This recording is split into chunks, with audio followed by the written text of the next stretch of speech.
Nice hat. Oh, thank you. I'm glad you got to enjoy watching two drunk idiots talk on, for hours. Oh, it It's was fine. entertaining. I think people would have loved that episode.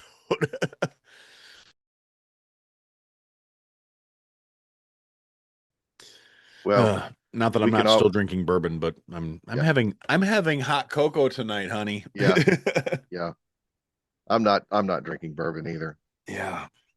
I'm, Yeah. I intend to finish the bottle that I started on when we were talking last time. So, Yeah, give it a proper send off. oh yeah. That actually makes me think of a friend of mine posted a Instagram reel a few days ago. It was Gary the barbecue chef reel where don't know if you're familiar with him. Yeah, he was doing a video about like the what do they call it, a forever bottle or whatever, where you just pour your little last when you have a little left in the bottom of the bottle to so you pour all those different bourbons together. Well, he said he Oh was going to keep yeah. it to bourbons because that's you don't want to mix all the different kinds of liquor together. But well, I mean, I suppose some people would. I wouldn't because that would Some be people gross. do. But You know, Stale Cracker. I know you know who he is. It's the guy from Louisiana who has the long oh yeah, blonde. okay. I had to think And about he it for a second. makes a lot of Cajun food and stuff. And Yeah, anyway, he had this. I don't know if he's still doing it, but he's got this thing where people will send him bottles of whiskey, and he's got a barrel. I mean, a big like a whiskey cask, and he will pour the bottle in and draw out and fill the bottle again. The that's same kind of amount, cool, actually. and then he puts a label on it, and since it's not the same bottle, he puts his own Yeah, label on it. Of course, he can't sell it or do anything with it, yeah, but but he keeps it for his own use. And yeah, that's actually pretty cool. I mean, when you but think about it. he, people send him some really high dollar bottles of bourbon or whiskey, and he'll dump it in there with all the other stuff. And so you Yeah. got, $150 bottle of, of whiskey that he's dumping in with stuff that's probably like $25 bottles of hooch and rot gut. So Yeah, I mean, like I said, I think that's an interesting uh concept to say the least. And if anybody would like to send me bottles of whiskey, send it to P.O. Box. I don't have one yet, but I'm that now that I said it, I think I probably should. yeah, I'm not giving out my address as much as I would love free whiskey. yeah, I had I had a PO box up until very recently, and the problem was it was like half a mile, 2 miles from my house. It's like Yeah, that really isn't, far enough away. it's not far. It's far. It's close enough where it could be a little bit. Yeah, Yeah. Yeah. If I got a PO box, I would actually probably get it in Joliet because that's far enough away from my house where I wouldn't be skeeved out about it. yeah. But it's close enough where it wouldn't be massively inconvenient. A 20-minute drive or whatever. It's not terrible. But like I said, it's also not in the same town. So Yeah. there's five options from where that post office within 20 minutes. So take your guess.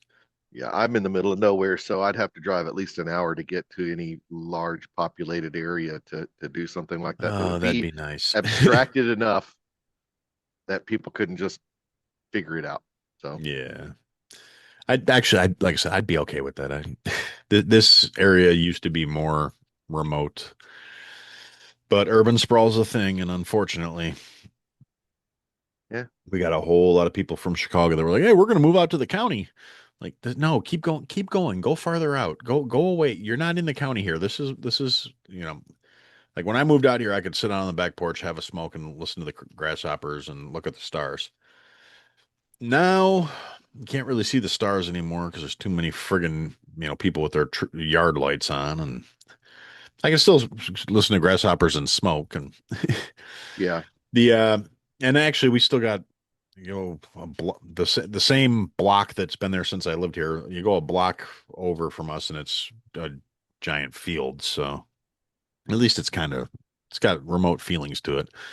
Now the funny thing was, the first year I moved out here, the farmer that owns all that property, he we did not know this when I first moved out here, but he put like stadium lights around his house, around the barn, mm, because we have a like a dog pack here that he was having problems with. They're getting in killing his livestock.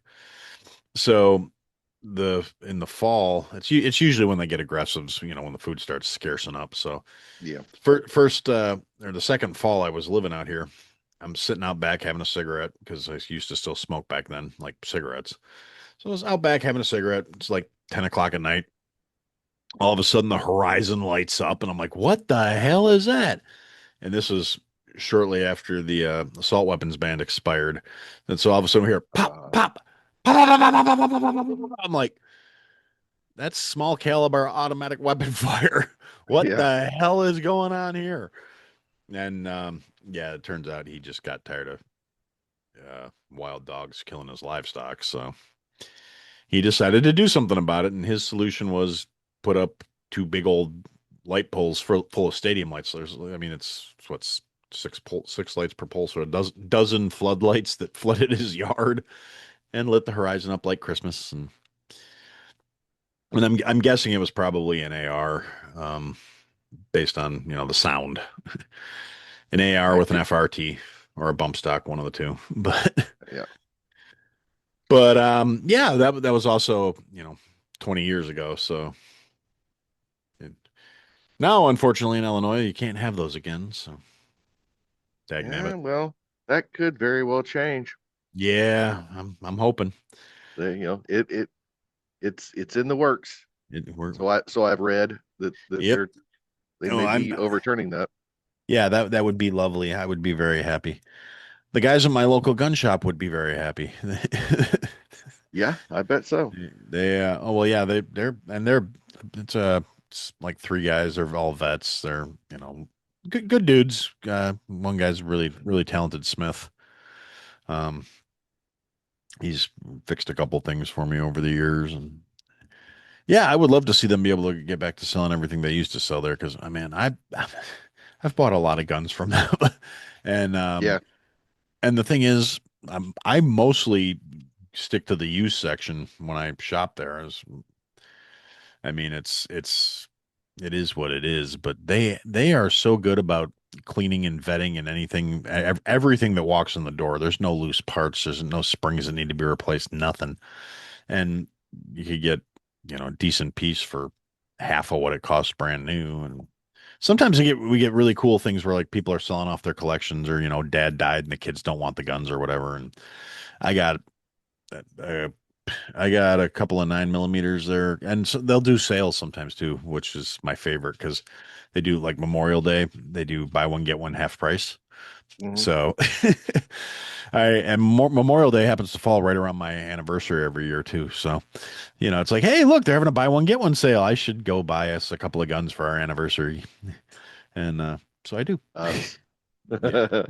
Well, I mean, my wife's particular. She likes wheel guns, so. And it's kind Well, of funny because I said that to somebody and they're like, women can shoot automatics good too. I'm like, oh no, believe me, I've been pushing her for years. Like, carry something with a magazine, you get more rounds. And she's like, I like what I like. Okay. But on the other side of that, she's not carrying like a 22 wheel gun or even a 38. Her purse gun's a 357. If she could, she'd take my 44 Magnum out with her places because she likes shooting that because she's psychotic. I mean, very confident and secure. Yeah, I don't think she heard that. But no, yeah. no, she likes wheel guns. She's friggin' Annie Oakley, wheel guns and lever guns. I'm like, and I can't be mad at that because I like lever guns too, and I like wheel guns. They're fun, but my EDC is, the semi. It's just Hmm. need the extra rounds. Although, I was actually, that's the other funny thing is in the last year, I probably haven't bought any firearms, but I've had to go to my local gun guys a few times because I've guns I win. And I'm like, all right, another free gun. And I show up and they're like, the one guy was like, this is like the third time you've been in here. I'm like, it's the second time I've been in here picking up a gun I didn't buy here. He's like, well, where are you buying? Are you going to like Gun Broker or something? I'm like, no, dude, I'm winning these from contests off of X. Really? Yeah, really.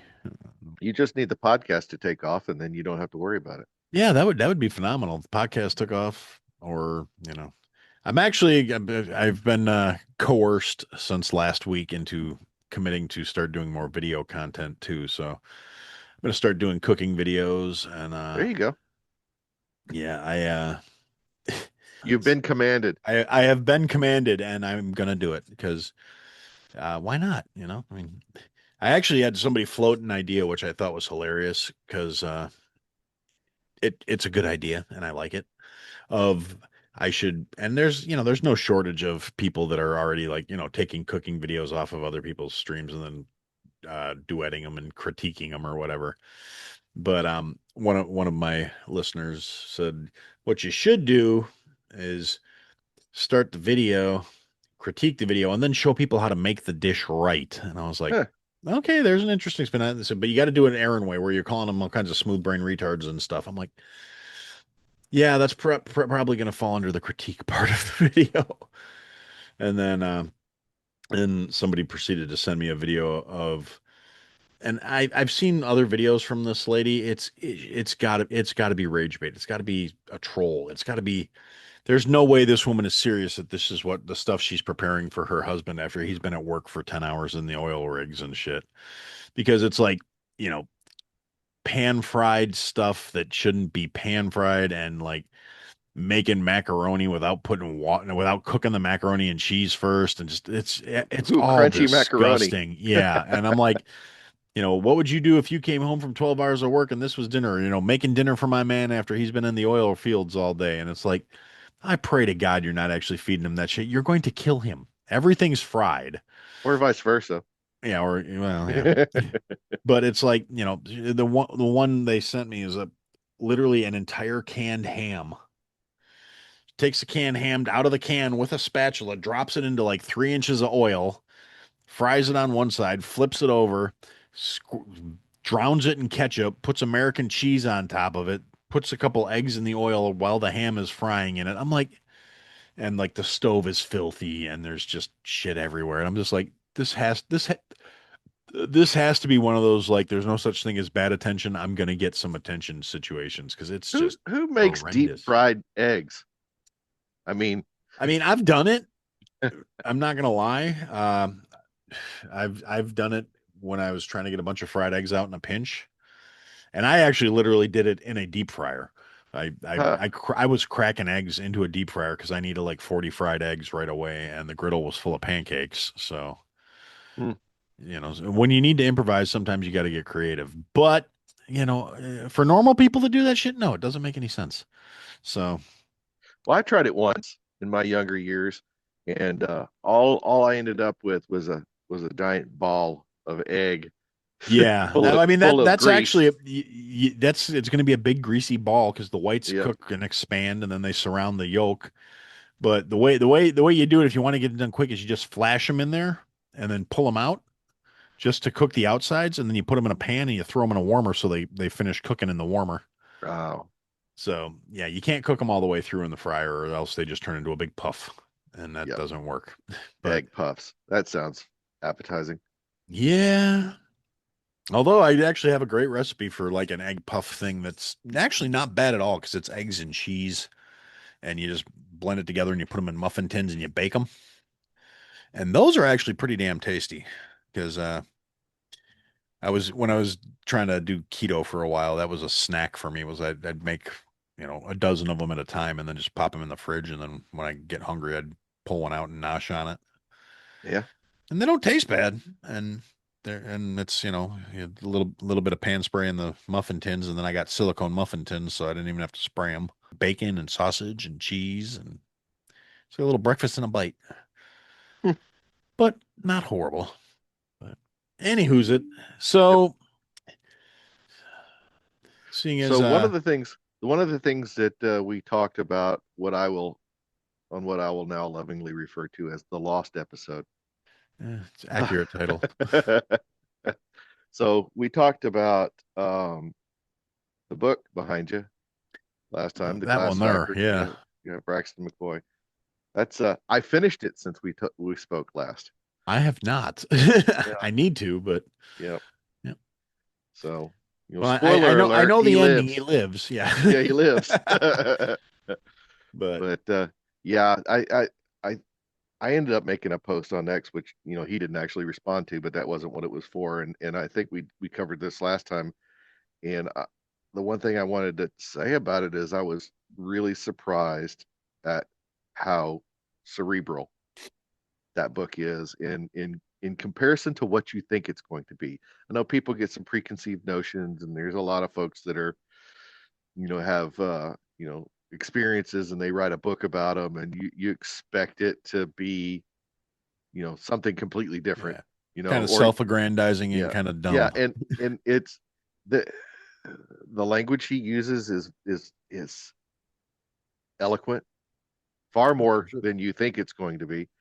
And I've never seen anybody have half page footnotes on he feels the need to go into detail in certain areas, and it's it was surprising to me. I really didn't think that I was going to see that, but I actually enjoyed it. And so Yeah. I know he's I know he's done some other writing. Uh, so I'm actually going to probably try find some other stuff that he's done. Run And down some other stuff. Yeah. yeah, I'm going to go down the rabbit hole and see if I can find some of his other work. And ought to be interesting. I'll have to keep me posted on that one Yeah, because I do love me a good read. Um, yeah. it's actually got a I couple things on my current list of just stuff I need to pick up at some point. Just a couple different books. So the one you referred to me about the the Joe. Yep. Jack Mormon Joe. Thank you. Yeah, Yeah. my Yep. brain is trying to find the gears there. A little stripped. Yep. Uh, That's a different one. Yet you'll that's I don't want to spoil it, but I'll tell you. Well, two things. One, it's not a memoir. That it's he's not yeah, that he's very very upfront about that. That it's not it's not a memoir. this is a story, not a It's memoir. not, yeah, and it does not go anywhere near where you think it's going to. So I'll tell you that. Oh, that's cool. So it's crazy interesting. Um, it it it headed down a path I was not expecting, and so Well, that's cool. I think that so Uh, I like a good surprise. You think something's going to go a certain way, and it goes a completely different direction. It's absolutely makes it worth its while. well, that's excellent. Yeah, like I said, I'm looking forward to that. It's like I said, it's on my list now. I got a few titles that are, and they're all over the place too. There's Oh one yeah, that was recommended to me about uh, the art of storytelling, and I'm like, I already tell pretty good stories. Like, yeah, but you could tell them better. You need to read this. And then there's one. It's a book about entrepreneurship that a friend of mine suggested I read because he's like, everything that this guy talks about that stops people from being successful in business sounds like the shit you say about yourself. You need to go read this guy's book. And I'm like, all right, because I don't need to be guilt tripped into these things. yeah, But my friend who suggested that is also not wrong because I'm sure that's probably the case. I am my own biggest stumbling block on a lot of things. So yeah. I get a lot of ideas where it's like I could do this, but then I talk myself out of it, and it's like I should just pull the trigger. I mean, Yeah. like with this podcast, I talked about doing a podcast since 2014. Didn't actually launch one until COVID, and I had nothing else to do, and the wife made me do it. So, Yeah. Well, I think recognizing opportunity and understanding um, the right time to take risk is some of those things. It's like I'm not a risk averse human being, which is often to my detriment. I I often take unnecessary risks, uh, and have a kind of a shotgun approach to yeah, trying to be successful. I'll try all kinds of things at the same time and just all yeah, over the place. So yeah. See, it's one of those I'm things. the exact opposite. I'm the very calculated. Although I not as much. recently. I've been taking broader swaths lately. I think part of that probably has to do with like my kid being grown and out of the wheelhouse of things I have to be as concerned about anymore. That I've noticed that has made me a little more willing to be a little more cavalier with how I'm handling things now. So Yeah, it not having other people's actual lives to be directly responsible for. It's like I don't feed this kid, they'll die. yep. Kind of things. Yeah, But it's like I said, it's amazing how that changes perspective on things because yeah, it's definitely a shift. Although I got to be honest, that kind of started right around the time where, like I said, got out of high school and started being a little more independent, and you know, he handled himself admirably. Like I said, he smarter than me. He's managed to stay out of all the trouble I got in. So, yeah, I heard that. and yeah, and although it was actually kind of funny, there's a couple of cases of things I said and did when he and his friends were growing up that did come back and bite me in the ass. Like, you have those parent milestones where like you bust him with some dope or whatever, and it's Yeah, like, one of his buddies at one point, I was like, look, guys, just don't don't don't be stupid about it. Don't get caught. I'm not gonna lecture you about doing this, that, and the other. I said, if I didn't have to worry about being a job, I'd probably be half stoned myself, blah blah blah. Just saying these things, and then when they legalized recreational marijuana in Illinois, sure as hell, one of his friends shows up New Year's Day at like 9 a.m. because he went to the dispensary as soon as it opened. Shows up with a bag of weed and goes, "Hey, Pop, it's legal now." And I was like, uh, "Ah, like not where I work." not federally. Yeah, exactly. And I mean, now I personally myself, I don't partake, but I don't judge those who do. That's what it boils down to. I don't care. I've worked with alcoholics. I've worked with guys that did enough blow to kill Tony Montana. I work with people. As long as you're functional and professional and clean while you're on the clock, I don't care what you do on your own time. That's none of my business. So, you know, Yeah, but it, that might just be me too. That's like, I mean, one of the best cooks I ever hired was a friggin' ex-con, and mhm, nobody wanted to take a chance on this guy. And he told me as much in the interview. He's like, I appreciate you taking the time to talk to me. Can you call my PO and let him know I was in here, even though I'm not getting the job and blah blah blah. I said, who said you're not getting the job? And he's like, yeah, well, that guy's looking at me like, blah blah blah. I said, yeah, but it's not up to him who gets this job. It's up to me who gets this job. You answer to me, not him. yeah, I answer to him, but that doesn't change the fact that I still run my house how I want. And I said, you served your time. You didn't do anything that was terrible. You were young and you made a stupid decision and you want to turn your shit around. If as long as you're sincere, I'm going to give you a chance. Don't disappoint me because if you screw me over, I'll call your PO myself. And he was right. just like, thanks, man. Turned out to be one of the best employees I ever hired. Just super appreciative that somebody gave him a shot. Decent job. I mean, it wasn't great money. It wasn't life-changing money, but it was a decent paycheck for somebody that's been out of jail for 6 weeks. And Well, I mean, pretty much any paycheck is a decent paycheck if you're not in jail. yeah, so, but, like I said, I mean, because we did pay more than, standard entry-level jobs in the area. So I was just like, don't make me regret this. And he was like, well, no, don't worry, chef. I'm not gonna let you down. Blah blah blah. I said, no, seriously, don't make me regret it because I'll beat your ass and then call your PO. Yeah, Oh, I'm like, yeah, no, no, that's the kind of guy you just decided to come work for. And he's like, all right, I can respect, man. I'm like, okay, yeah, whatever, little hood motherfucker. But like I said, turned out to be one of the best employees that I had. I mean, didn't have to tell him twice on nothing. Didn't have to argue with him. I told him what I expected from him, and the one time he was kind of like, well, why are you giving me all this extra work? I said, because I trust you to do it right. I said, this is not an insult. This is not me bagging on you. It's these guys are fucking clowns and you will do the job the way I want it done. I yep, said, it's not an insult. It's a compliment. And after that, anytime I asked him to do anything, it was, yes, chef, I got you, chef. No problem, chef. And it got done and it got done well and it got done right. And if he didn't know what he was doing, he would ask. That yeah, is a skill I cannot emphasize enough to anybody that might be younger that hears this. If you don't know what you're doing, don't fake it. Go ask. No. It's much better to admit you don't know something. Yeah, I'm not a big fan of the fake it till you make it mentality. I don't Yeah, know who came up no. with that idea, but it there are some things that you can probably get by with, with faking, but when it comes to experience and when you're going to have something at the end of your process that people can judge.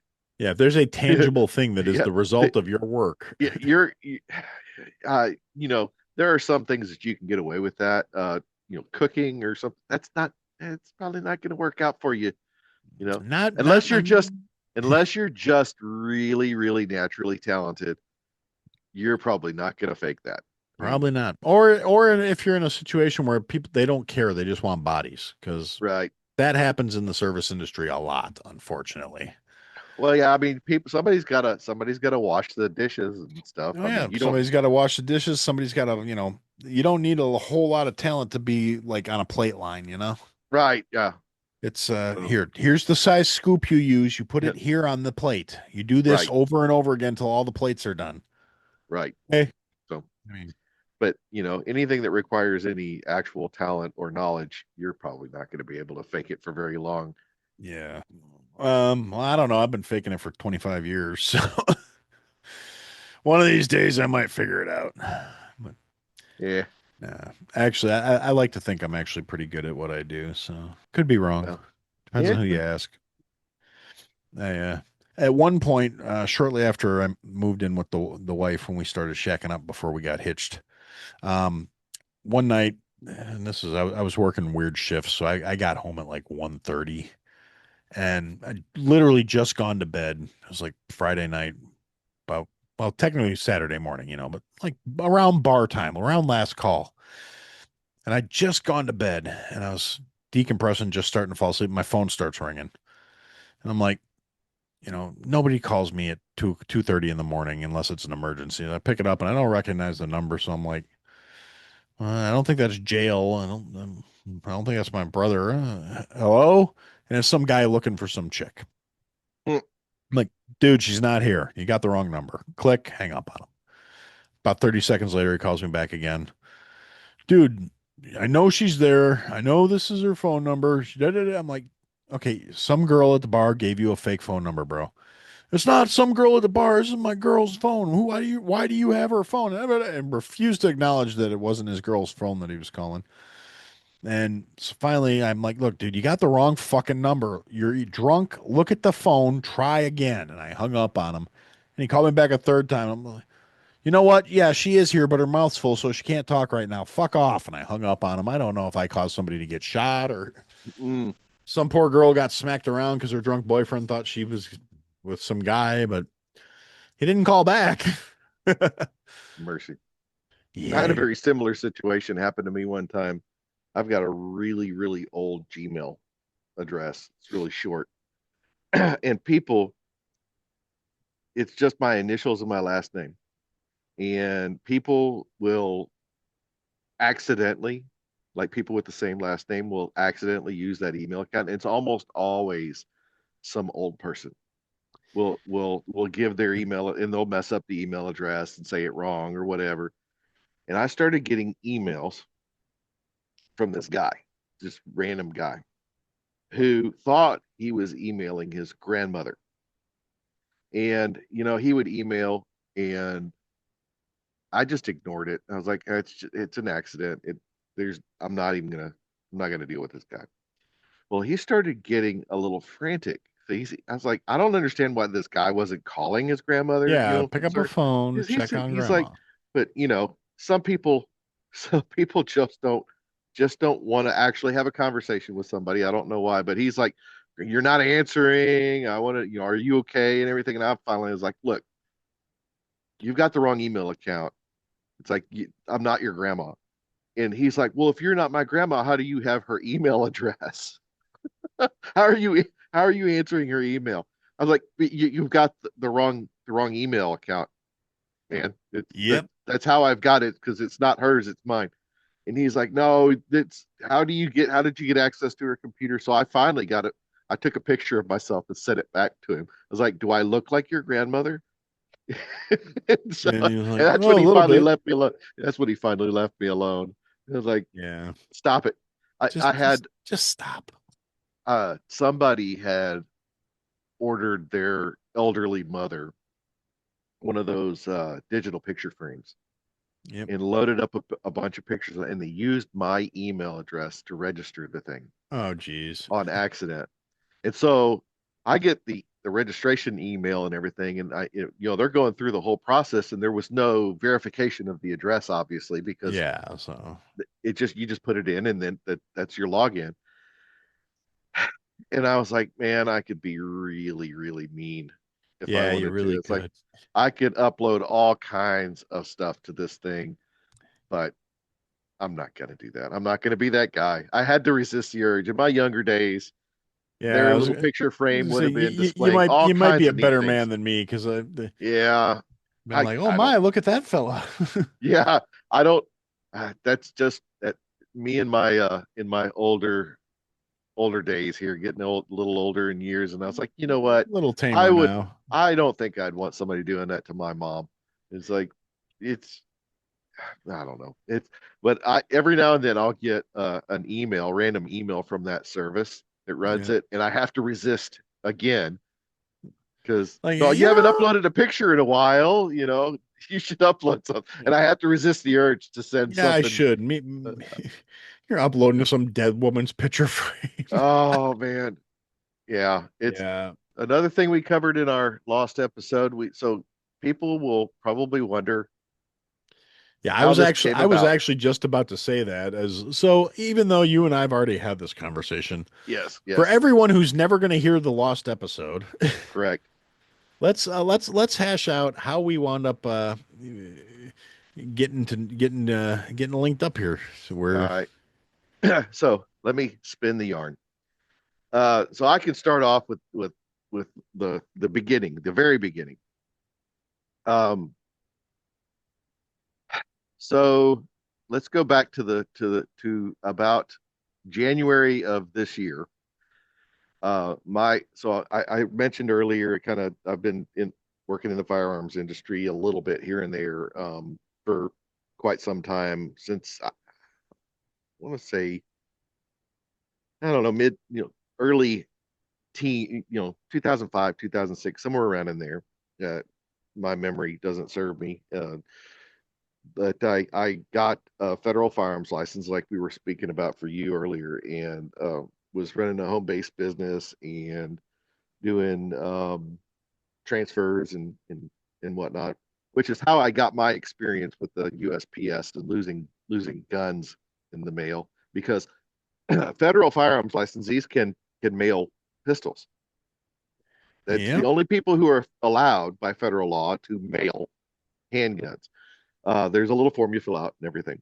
But so I'd gotten involved in the firearms industry as a dealer and was doing like estate sales and stuff, selling guns for people who I had an elderly couple. The gentleman was in the early stages of dementia, and the kids didn't want the collection, and he had built up a big collection of guns and stuff. And so I sold them on consignment, things of that nature. And after a while, I was like, I think this it's a good idea to get into the ammunition reloading business and all this other stuff. So after a while, I decided it's like I'm gonna start going to SHOT Show, and I almost went off on a tangent there. We'll get back to that story in a little bit, but so I'm like I'm gonna start going to SHOT Show. This is gonna be a great idea. Just like gonna go and the biggest for anybody who doesn't know, it's the big shooting, hunting, and outdoor expo or outdoor trade show.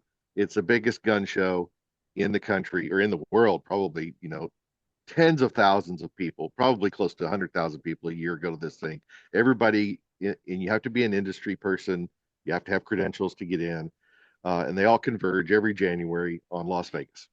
Uh, and so I started going to that. Well, my youngest son, I decided that I wanted him to take over the firearms dealership part and start doing that as just something for him and me to do together. So I decided to take him to his first one. last year or this year, early in January. So when we were there, um, he was talking about, Brandon Herrera and the Unsubscribed podcast and all that stuff. I had no idea at the time who he was talking about. And you run into all kinds of celebrities of every type. I've met quite a few people. You run into them in the crowd. I met Ted Nugent last last January. I mean, that's one of those things. You just run into this person. It's like there's a big crowd following them. Yeah, Come to find out, it's Ted. like, But oh, it's the so Motor he's City Madman. Jeez. absolutely. So he's talking about, he had wanted to get some sort of sticker or something made of some military medal or something. I had no idea what he's talking about. And I kind of blew it off. Wasn't concerned about it. I'm like, I don't want to go see one of your dumb podcast people that you watch. I don't care about that. It's not my thing. Uh, so we go, we have our good time, we leave. And then randomly, I don't, it's, all of our phones listen to us all the time. And I don't know how I ended up stumbling upon it, but I started watching the Fat Electrician. Now, I'm kind of a history guy. I like history quite a bit. And he covers a lot of stuff about, historical events and people and, war heroes and various and sundry other things. And I was watching these things on YouTube, and you get to the little quack bang grenade at the beginning of his Quack. episodes. Yeah. And my son would walk through the room and he's like, "Oh, it's unsub." And he just keep on going. And I was like, it never occurred to me what he was trying to say.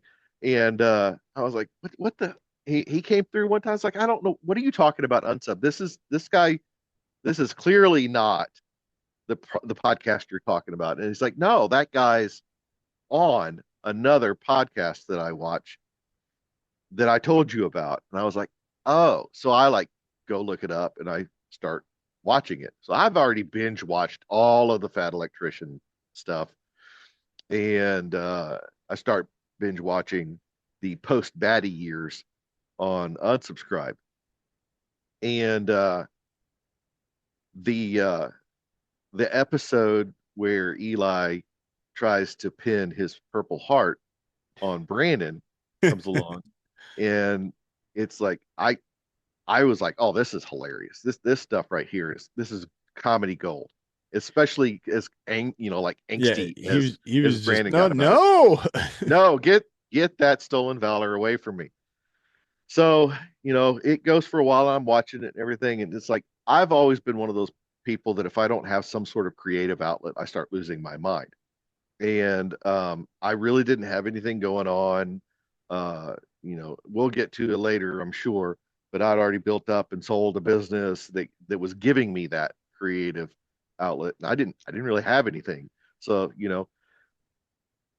I was looking for something to do. Actually, tried to get him to start a podcast with me because I was just looking for something to do. And he wanted no part of that. So after a while, I was like, you know what? I think I've got a great idea. I'm kind of a creative guy. I've got got some stuff, and I have some technology background. It's like, you know what I think I'm going to do is I'm going to start writing fanfic, you know, historical fiction about Brandon Herrera and how he won all of his medals. And at the time, I had no idea that people on like Reddit were doing the same thing. And but all of their stories are like as outlandish as you could possibly come up with. I mean, it's just off the wall. And I was like, I got to take another shot. I got to take a shot at this. And what I want to do is I want to make it where it's sort of believable and they're based on real events, but they're events that he couldn't possibly have been, right?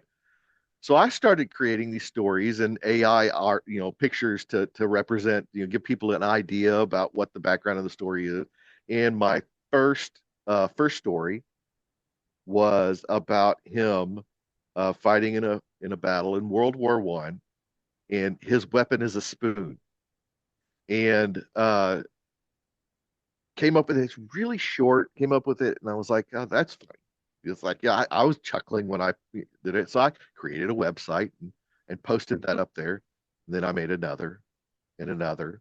And then after a little while, I was like, oh, I know how I'm going to do this. It's like, it's not just random stuff. Because some of it at the time weren't really, some of them weren't really based on a real thing. It wasn't as realistic as I like. But after a few of those, I'm like, I know what I'm going to do. It's like, I'm going to post stories. They're going to be about, real battles that Americans could have, been in or were in. Only wins, right? It's only battles that the United States fought in or Americans fought in, and then they won. And Yeah. every single episode is going to be essentially Brandon Herrera Forrest Gumping his way through history and somehow or another playing a pivotal role in the win that America, got, and he'll receive some medal or something in the process. So I started this back, I want to say February, right? February, March of this year, um, and built it up over time. And then it was mentioned. Somebody found it, and on I think it was Eli had found it, and they mentioned that my website on kind of consensual, and it kind of got a little bit of action from that community. Hey, by the way, drink. So it gave me the bug. You get a little bit of Yeah. that little flash. You see your analytics go nuts. I had a couple thousand people hit my website. I was like, oh damn, I know what I want to do now. This is great. And so I I kept on going. I think it was Rich High. It was like, oh, there's like 30. You just keep scrolling, and it's like there was probably maybe 15 Yeah. episodes on it. So I was trying to come up with a way to bring this back around. First of all, I was trying to come up with a way to gin up a little bit more action, and a lot of people were doing giveaways. Some of the guys in unsub were giving it. I think like Bad Electrician gave away a freaking like Jeep Gladiator at one Yep. point. It's like everybody was doing that. I mean, there's Kentucky Ballistics gave away a Trans Am, like a '76 Trans Am. Everybody's done something along. It's like I don't have a Trans Am or a Gladiator to give away, but I do have some merchandise that I've started making, some T-shirts and stuff, hats and whatnot. So like I'm gonna have a contest. And so I made an X post because that was the only social media account that I'd created uh for my content and everything. And I posted like anybody who does X, Y, and Z, you're entered into, a contest and you're gonna win an item off our merchandise store. And like 3 people entered this contest, and you were one of them. Yep. So I think I said it. I think it was somewhere around June. I want to say I can't remember exactly what when it was, but I was like, I forgot that I had created this contest, and lo and behold, the month I was supposed to do the drawing came up, and I was like, I forgot all about it. So I went and looked, and it's like didn't have anybody enter it.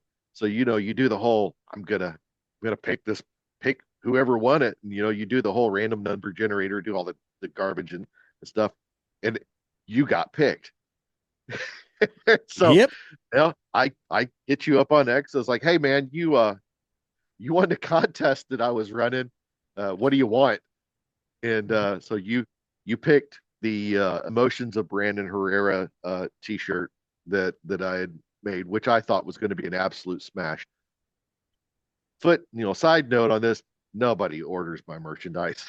It's like I've sold like I 2 shirts and a I can hat. sympathize with that for Yeah, for what it's worth. I have sold 3 coffee mugs, one of which was to me.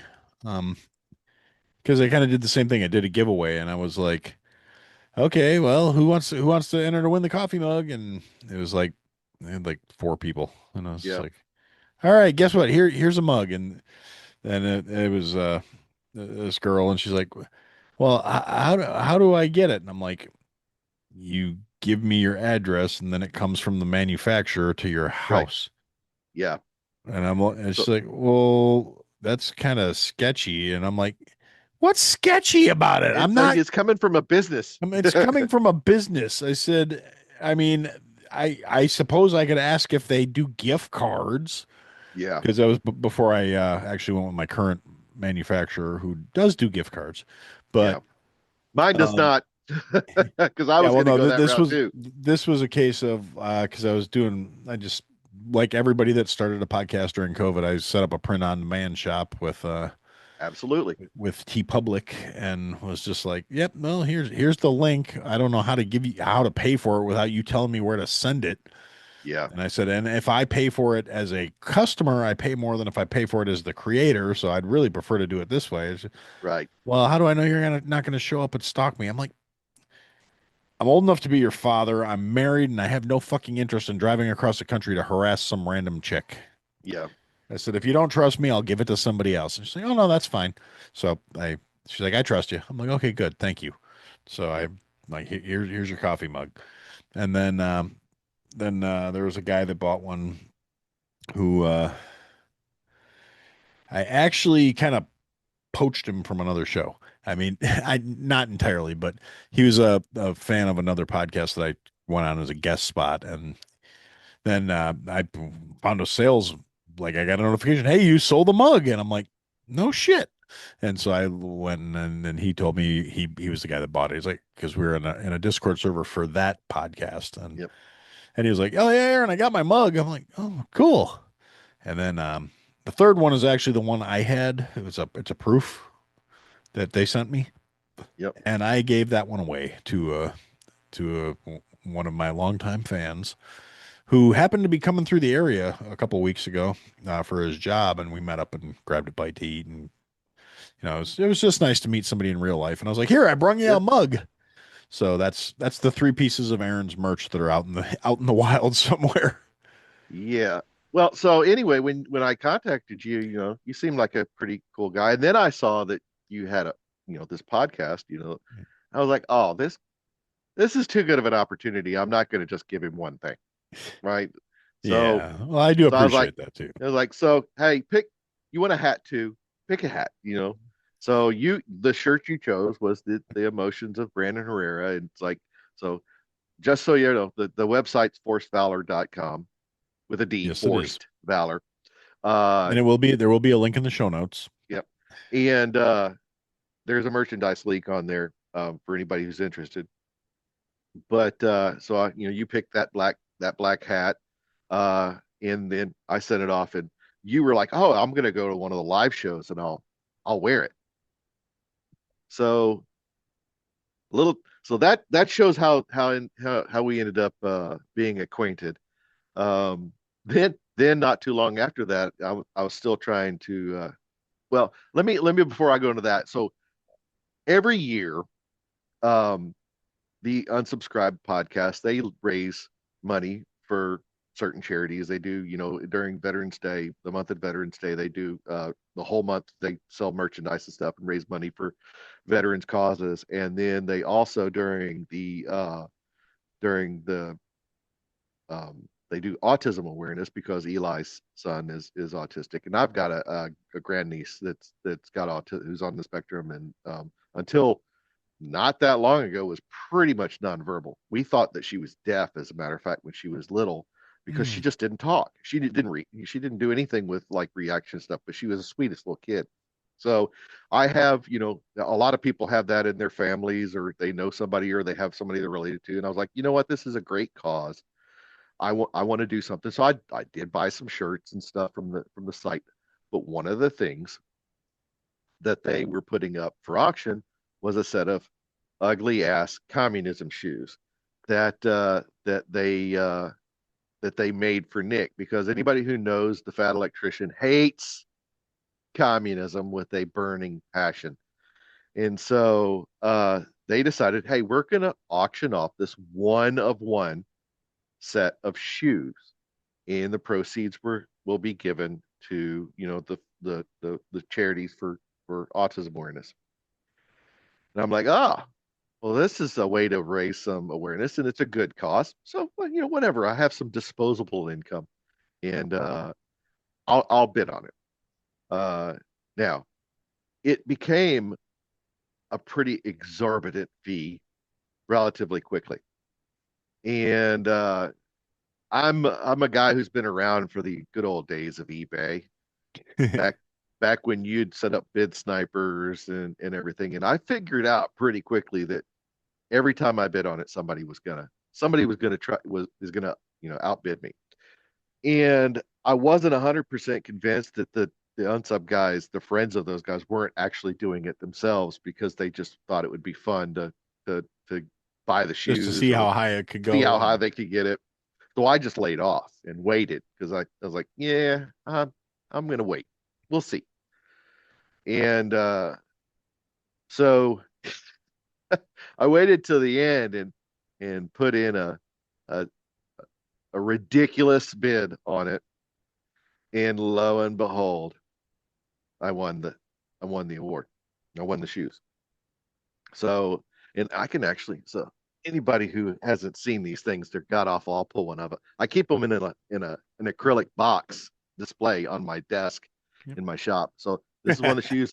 There's a video on my YouTube, my personal YouTube channel, JD the Bot Guy, that goes over. They're all signed by the Fat Electrician and King Trout, Donut. Eli's signatures here, and then there's the Fat Electrician and Brandon Herrera. They all signed it. One of the shoes. So when I won it, I actually asked. I was like, "Can I come pick the things up in person?" And they You went, you miss you don't you don't you miss every shot you don't take. exactly. So I was like, hell, it's worth asking. Worst thing they can do is say no, which they did promptly because they don't know who I am. I could be some psychopath, which is probably true. But Well, I mean, you did just spend an absorbent amount of money on a pair of shoes, so yeah, and for the sake of my marriage, I'm not going to say how much that was, that's okay. just in case my wife ever decides to watch this crazy thing. Not that I think she will, but Hmm. I'm I'm She not gonna. I'm not what gonna. she She don't knows know it's a won't lot. hurt us. Yeah. Yeah, she knows it was a lot. I'm not gonna tell her how much a lot. So um, they said no, but they're like, yeah, well, we'll announce the winners at the end of this because we've got a bunch of different contests that people entered. We'll announce the winners. I was like, okay, here's a good way to pull this. So when you announce the winners, don't use my real name. Use my handle. And they're like, okay. So on on when they announced all the things, they used my handle, JD the Bot Guy, and of course my website went nuts because everybody immediately Googled, who is JD Yeah. the Bot Guy? Who's this Because guy? it was like, who is this guy? Because he must be a creator because they would have used his real name if he was just some schmo, right? So I got some action off of that, which was, it's a bonus. Why not? Get a little bit of, don't let anything go to waste. Take a Yeah. chance on things. So got a little bit of hit off of that. But yeah, so they knew who I was, and after a little while, I was like, you know what? I got another opportunity here. They announced that they had a PO box. I was like, you know what I'm gonna do? I'm gonna send some merchandise to these guys, and maybe, just maybe, something will appear on a podcast. And so I sent them. So I sent them a bunch of shirts and some hats, including one like you're wearing and one like I'm wearing, and some stickers and various and sundry other things. And after a while, they finally got around to doing, the gang goes to the PO box, and they recorded. It was very very end of the episode, and it's a Pepperbox exclusive. So Pepperbox.tv, if you don't have a subscription to it, it's damn near free. It's like $7 a month, and you Yeah. can get a free trial and watch all kinds of good stuff. So Yeah. there's me plugging their Decide that stuff it's for them. worth it. Yeah. Yeah. So they did that episode, and I have still shot like screenshots of Brandon wearing this hat, not this particular hat, but the same hat, and that shirt, the same exact shirt that you had won in the contest. Um, and they're holding up, and of course Eli's folding it like an autistic person. He put it back together and everything. But and then King Trout, ruined the whole bit by going in and doing some because he apparently has a ridiculously small head, and he gets mad when people bring it up, and but A got into the normal shot and just human-sized head. yeah, right, and flipped out, and then they ended the episode. But I was doomed anyway because nobody can follow a human skull. No, So no, if that's you don't fair. know what we're talking about on that, go get yourself a subscription, for a trial, and watch that episode. Somebody sent a skull to the gang. I'm not going to give any other details away on it. You can go look at it for yourself. But the funny thing was, is you were going to a live show. Yeah, like 2 weeks later. Yeah, wearing the same shirt. And at this point, Brandon's like, "Oh, this guy's got a little figurine of me in a jar or stuff. This is starting to scare me." But Yeah, yeah, that's I and you, that did you happen at the show. I got recognized waiting in line to get into the building. Like, hey, dude, that's a shirt from you got Brandon in a jar. I'm like, I, no, no, no. The guy that has Brandon in a jar sent me the shirt. yeah, He's setting me up. He's gonna try and get me pile drive during the show or something. I don't know. And where'd you get the shirt? Forcedvalor.com. Go check it out. yep, So I did throw a few plugs, and yeah, it was an interesting show. As I mentioned in the Lost episode, I mentioned this. I was actually really kind of disappointed that I didn't get because I got so close to getting Rich's attention when he was doing yep, his crowd work, and that would have been beautiful. And then I wound up having to cut out early because my wife was sick and she was, yep, please come home. I don't feel good, blah blah blah. So instead of hanging around until they threw me out, which is usually my habit at any show I go to, is I'll stay in the right, audience because I don't want to fight the swarm of people leaving. It's not even that I want to hang out and see if they come back out on stage. It's just I don't want to deal with crowds. But this time I was like, I managed to luck out and I got Rockstar parking, which kind of bit me in the ass because I had to walk like 4 blocks to get to the back of the line from where I parked. yeah, But when I left, I was parked literally at the end of the street from where the venue was because one good thing I will give Chicago is they turn the meters off on Sunday. So you can park on the street. And I managed to, there's a restaurant right up the road from where the venue is that right as I was coming down the street, somebody pulled out leaving the restaurant. And I was like, mine. And I pulled in and I parked and, and I went to the venue and I was like, oh, sweet. And I'm like, oh man, there's a lot of fucking people here. And I was walking and walking and walking and wound up going like 4.5 city blocks to get to the back of the line. And I don't know what was taking so damn long, but I got there a half hour before the show was supposed to start, and the guys were on stage by the time I got in the building. I was like, this is ridiculous. I mean, I didn't really miss any of the show per se, yeah, but like I was in there before Nick came out, but Eli and Donut and Brandon were already on the stage, so I missed all of Rich's warm up routine for the crowd, and I was just like, there's a line that goes a mile down the road, and you got 2 people working the door. What the fuck? yeah. But and it's Chicago, so they were wanding everybody, and it was Oh, kind of of funny course. watching people that didn't have the foresight to go. They're going to want us to get into this building. So I was like, oh, I got to go back to my car. Yeah, well, yeah. Yep, And I was like, well, if I had to go back to my car, at least it's close. But then I had to go back to the back of the line again. But I left my piece in the car, so right. Yeah, apparently, to bring that back around, it's like they were having a discussion about the scope. So anybody who doesn't know, if you're a Pepperbox member, you get a special link to join their Discord server, and occasionally it's a rarity, but occasionally the creators will hop in. So it's not normal, but it does. it And happens. they were talking about that, where people were throwing away pocket knives and hiding guns in bushes and all kinds of crazy Yep. shit. It's like, oh man, don't how do you not? I always assume that any event like that, they're going to be wanting people. I just make that assumption, Yeah, and no, it's generally a safe assumption.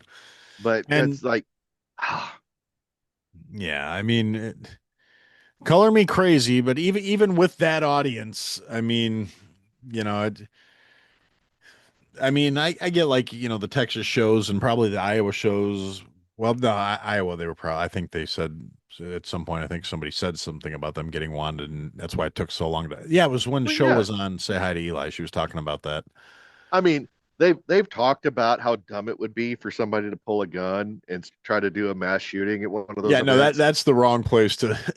That's not a good idea, but uh that is a good opportunity for somebody who's got some stupid shit like that on their mind. So they're going to definitely be wanting people, Yeah. and so, oh well. But I had originally planned on going to the San Antonio show, but my son got entrapped into a DUI charge. I Ooh. don't know. I don't even know if we talked about that last No, time. I don't think we did. You. Oh, for the love of Pete. So yeah, I had plans, he and I were going to go, and I was going to try my best to do a VIP or a meet and greet or something like that, and let Brandon punch me in the face in person for the shenanigans that I cause.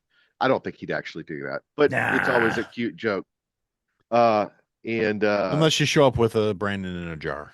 yeah, well, you know, there's a guy that makes little Lego figurines, and he made a Brandon Lego figurine. I haven't gotten one yet, but I want one. Um, Yep. but and I'm gonna put it in a jar and then stick it with my shoes. But yeah, that's a.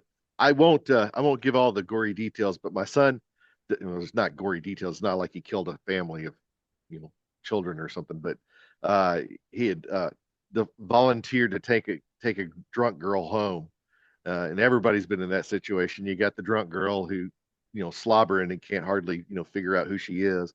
And he's like, I'll be the nice guy and take her home. Now, he was sober. He had been drinking, but he was still sober at the time he left the party. And buddy his pulled up at a local park, and because he had to take a leak. And my son gets out of his truck, and this truck pulls up behind him, and he's like, "Oh, that's another one of my pals, right? I'm gonna go back and talk to him." And then on his way back, he realized it was the cops. Oh, Some of jeez. the local cops, they have pickup trucks, right? Because we're in the Yeah. middle of nowhere, so sometimes they need four-wheel drive and stuff. And he's like, "Oh, so you need us to leave?" And the cop's like, "Yeah, the park closes at 9. This is like 3 o'clock in the morning. Park closes at 9. You can't be here." He's like, "All right, let me tell my buddy we got to go." So he goes, tells his buddy, gets in the truck and leaves. Well, drunk girl's like, "Oh, you just missed the turn." So he goes around, he's making the block. Cops are following him. "Oh, you missed the turn again." So he makes the block again. He comes back around. He's almost in the same damn place he started out from. And they flip on the lights, whoop, whoop, Yep. pulled him over. And, you know, did all the hubbub and stuff and arrested him for a DUI. Yeah, that So that sucks. happened. That happened like right before it was getting time for tickets to go on sale. And I was like, I'm going to have to deal with this. And this is going to be a huge expense. And I was like, I don't know where he lost his license. Obviously, they took it. You Yeah. can't really, how you get, I mean, you can get on a plane without a driver's license, but it's not fun. And I knew there was going to be a lot of money involved. So I'm like, nope, I'm gonna be an adult and not do something stupid like spend money on tickets. Uh, Long story short, that was entrapment, and that case got thrown out. Well, So that's good. so he did end up beating that, but it did cost a $2,500 fee for the lawyer. Uh, so yeah, it was not pleasant. So I didn't get to go to the live shows. I had to deal with that. But yeah, so you got to bear the brunt of the shirt thing because I was gonna definitely wear the same damn shirt because it was recognizable. But Indeed. yeah, but like I said, I go to SHOT Show every year. I'm going to get in January. I'm hoping beyond all hope that they're going to try and do something there. We since we taped the lost episode, they did come out and say there was a whole bunch of crap that went down with the Gundies, Yeah, and they and with pulled a bunch of veteran with a garbage. sign. Right, absolutely. So I was like, I made a couple of like Eli and I think Show and a couple other people, HLC, and they all made posts about about coming up on the end of the live show. I think they're doing one the last ones this weekend at Boston. I think at Yeah, time of taping, New Jersey and Boston. Boston, Yeah. right? And I was like, it doesn't have to be the last one. I was like, you really want to get even? You have a live show at the same time Monday night as the Gundies Yeah, and steal a big portion of their audience. and pan over the theater, just nobody's there. I already bought tickets and I don't care. Like I won't go. It's like I bought tickets before I found out about all the stuff that went down. I'll rephrase. Before I remembered that they had spoken about this before. Yeah. They've talked about the fact that they weren't taking cash at the door and all kinds of crazy crap like that. It just I never put two and two together. So, but yeah, if they do a show in Vegas, I don't care if it's the same night. I'm not going to the Gundies. I'm going to the Unsub. That'll be a lot more fun. Oh yeah, I'm sure it would. It would But probably be thoroughly unhinged. oh, absolutely, yeah. Vegas is a whole experience to begin with. So, but yeah, it's a that's the whole spiel on how this ended up happening. Yep. And now we're here again. Yep, and here we are again. Although we're significantly less inebriated than we were at this point last time, I think. Very true. Because Yeah. I'm pretty sure we didn't get to this point for like 2 hours last. Yeah, yeah. It took us a long time to get there. We're Well, about an hour and 45 minutes in, right? So yeah, give or take. so we're not that far ahead of schedule. We're just not drinking as much this Yeah, I time. was gonna say we probably just were going a little harder last time, but Yep. that's okay Good. too. Yeah.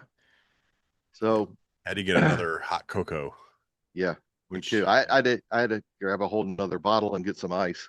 But yeah, yeah, that there was only like two glasses in that last one.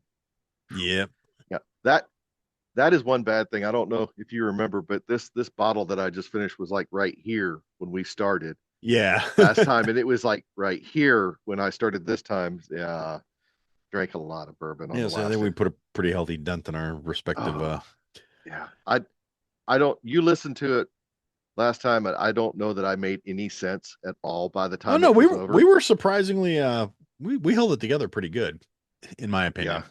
I was like, yeah, I don't know what I rambled about, but oh God, I felt great the next day. I Oh yeah, woke up drunk. yeah I've Well, that's one of the interesting things. It's like you have fun conversations, and it's like you just keep drinking and drinking and drinking, and that's a great thing about whiskey.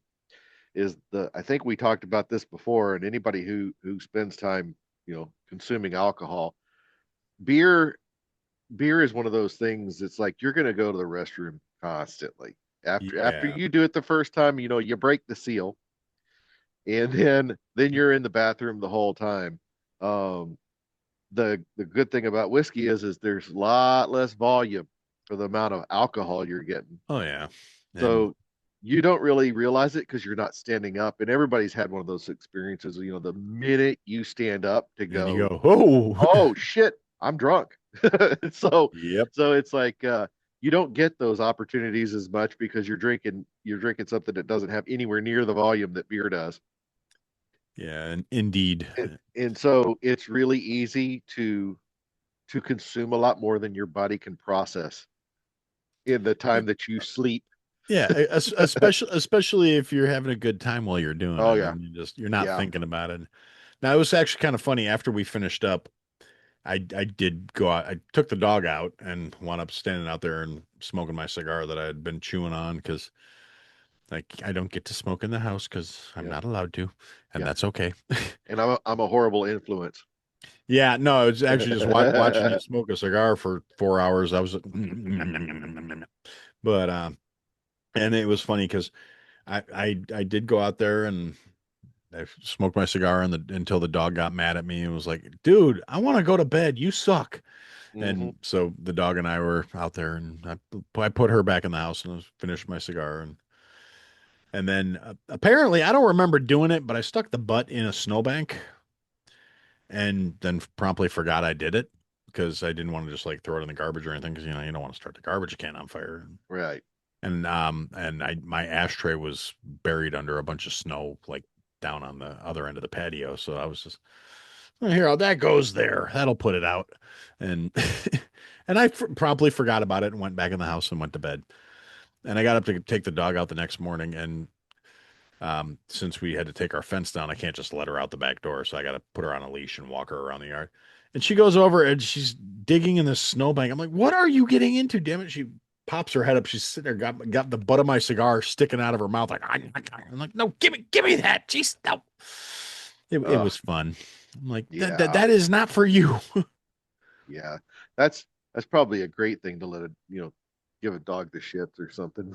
Oh yeah, no, I'm sure she would have been crapping all over the house, and Oh, then I would have been absolutely. in trouble for it. So Uh, I mean, I would have said I don't know what she got into, but I don't know. She was digging in a snowbank. I have no idea what she swallowed and made her crap all over the house. Yes, I'll clean it up, honey. I love you. Before we decided to do, or when we were deciding to do this the first time, and and of course you and I have talked about this already, but nobody else knows that. Um, but I teased about the origin of my handle because a Yeah, lot of which people by the don't way, know I that. would love to Yeah, go over again just because it's yeah, a good absolutely. story.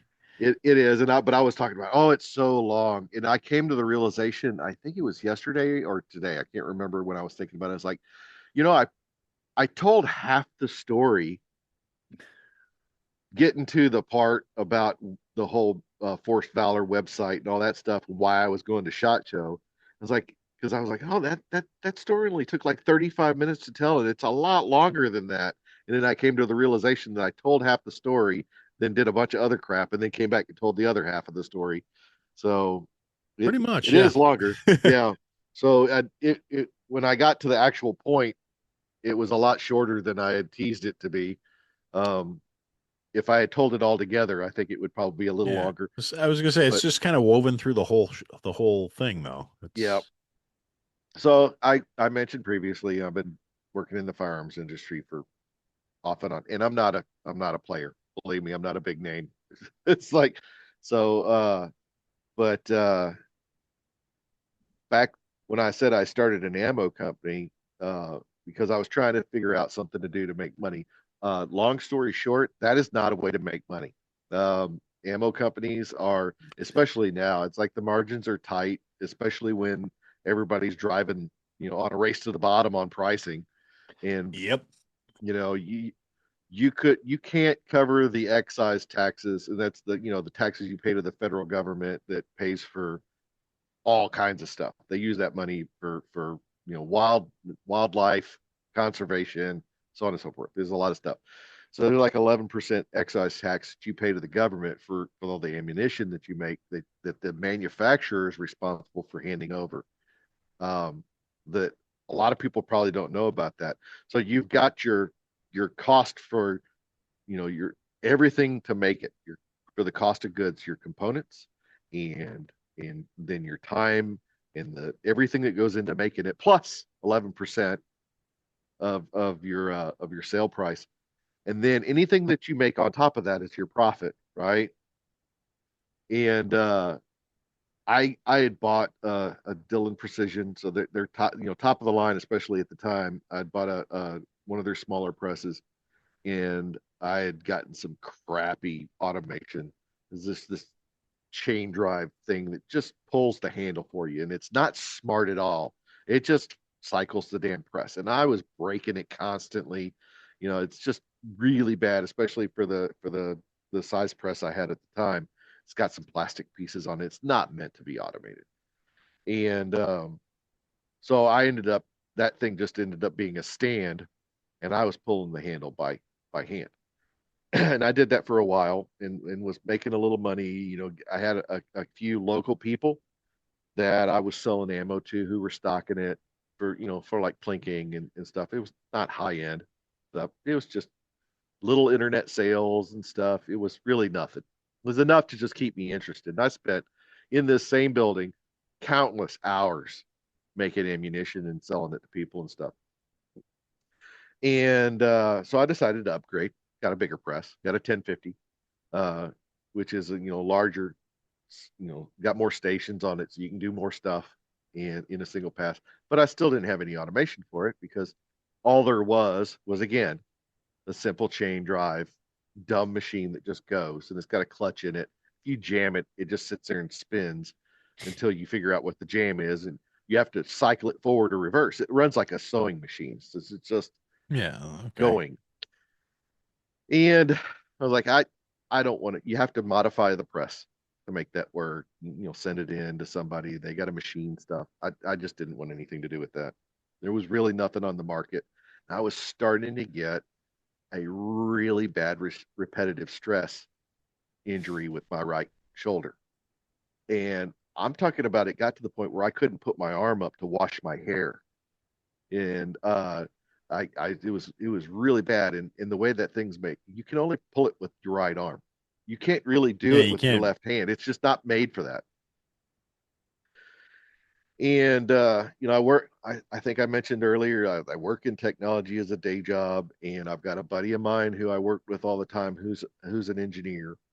And I was like, man, we if I'm going to keep this up, we got to come up with some way to pull the handle for me. Something that doesn't require us to make a bunch of modifications to this press, because they have they had a lifetime warranty on these machines, right? As long as they don't know you at the time, they don't know you have automation on it. If you break something, they're fixing it. And yeah, there are certain pieces that break that are kind of like telltale signs of automation. But if it's a bolt on, it's not modified, they won't, they can't really know. And I know that's kind of being a piece of shit, but at the time, it was tight margins, you know. So we started developing an idea, and I got an Arduino. For anybody who knows, a lot of people, hobbyists use them. You can write code for them and circuits and whatnot. And we started building this thing, and he engineered all the parts that made it mechanically work, and I was doing all of the circuitry and coding. And this was back 2009 ish, and we worked. So this is a little while back. We worked on that for a while, and got to the point where I came to the realization now I'm doing this wrong. This is stupid. Why am I making ammo? We've got this thing that we've built, and it's modular enough. We should just sell this equipment to people, and they can bolt it on their presses and automate their stuff. So I start looking into it, and I was like, yeah, I don't want somebody ripping off my stuff, because this doesn't exist. Nobody has this, right? So I start looking into it and can't really figure out. I don't know anything about intellectual property law. Yeah. I'm a dumbass making, monkey pulling a handle, and I just happen to be smart enough to be able to make this equipment. So I start looking around, and anybody who knows that, you know, GoFundMe and other crowdfunding, they're not 2A friendly. No, They they're not. you can't use their services for anything Second Amendment related at all, because they'll just shut you down. So I was, rummaging around on the internet, and I found a website called Twist Rate, and they were a 2A friendly Second Amendment, 2A friendly crowdfunding site. And there were a few people that had some stuff up there. They do things like if you donate X amount of dollars, you get a sticker or whatever, and you get different levels Yeah. of prizes or gifts for whatever you donate. Well, I didn't have jack squat to give away like that, so I came up with an idea. It's like, okay, I'm going to give away like 1,000 rounds of 22 ammo for whoever at the end of this thing as a contest. It's like you donate Yeah. money, you get entered, 1,000 rounds of 22 ammo. And so get into this thing, get it set up. Well, I can't show any pictures of the damn thing, right? I don't have any IP protection at the time. I you Yeah. can, so I'm going off of a like, this is what it does, but you can't see it, right? Who's going to donate? It's like, hey, here's this thing I've got, but it's just a bunch of text and I'm describing what it does, but you can't see it do what it does. There's no, they're in there blind, right? And he gets around to the point where I end up somehow or another contacting the owners of the website, and we were talking about it, and in the process of everything, signed an NDA, which I thought was interesting. It's like this guy I'm talking to is like, hey, I'm going to send you over a boilerplate non-disclosure agreement. You need to sign it and send it back to me, and then we can talk about your stuff, which I thought was really weird. You'd expect somebody that's like, hey, well, let's talk about it, and then they rip your idea off. And this guy was protecting me. It's like there was no protection for him in this whole thing. Well, So I'm like, oh, this is interesting. So I signed it and I sent it back. He's like, okay, now we can talk. So we start having conversations about it. He's like, I know a little bit about patent law. Do you have an attorney? And I was like, no, I don't. He's like, well, I'll introduce you to my guy. He's based out of Salt Lake City, and he can help you, protect your uh, your intellectual property so that you can do something with it to get some traction on this because you can't post any pictures or video of this thing. So he introduces me to his patent attorney, and I get signed up with him and do a provisional patent. And for anybody who doesn't know anything about IP like I didn't, the the the dumbest way you can explain this in the most lay terms is you get essentially a year of protection. It makes you patent pending. It's a cheap or low barrier to entry thing. It costs next to nothing in the grand scheme of things to get patent protection, puts you in a pending state, and you have a year to do whatever before you actually have to file for a real patent. So I was like, all right, I get this all taken care of, get patent pending. This was September of 2012. And I do know that because that's when we actually filed this. So September 2012, get patent pending. I start putting videos out, run this whole contest and everything. And at the end of it, once it was all going, this guy's like, well, what's the price for one of these units? What are you gonna set the price at? I was like, I don't know, $1,000 will get me some seed money to get started. So he's like, I'll be your first customer. And so we get the machine put together that we did the videos of and everything, and it was really gross. It is all hardwired. There was no circuit boards, no nothing. It was all just plugged in with little breadboards and stuff. We were using Ethernet cable, like for network in your yeah. house as all the circuits because it was something I had handy. And so he Like, he what do I buys, have a lot of? Cat yeah, 5. yeah, Cat 5 cable. I can get that. Did all the stuff, made videos of it, and then he buys it and we ship it off to him. And so I was talking to him, and he's like, this website thing isn't really doing it. It's probably not going to make it. Nobody's really, it's just not able to compete on a scale that's big enough. He's like, I'm really thinking about shutting it down, and I think I'm gonna start a coffee company. I was like, you're shitting me. He's like, yeah, it's like I've got this thing. It's like I got a real passion for it. He's like, in no, I want to do something that's like, again, it's a Second Amendment friendly. I want to play into that market, and so that's where I think I'm headed. Me and my business partner, and I was like, well, I guess that's a cool idea. I mean, I like coffee and everything. So the Twistweight website ends up shutting down, and Homeboy starts a coffee company. And I know you've heard the story before, but nobody else has, and I'm pretty sure that they've heard of the coffee company. The guy I had been talking to the whole time, his name is Evan Hafer, and he and Matt Best started Black Rifle Coffee. Not too long after that whole thing went. So he bought the very first machine that we ever produced. He helped me get started with the patent attorney.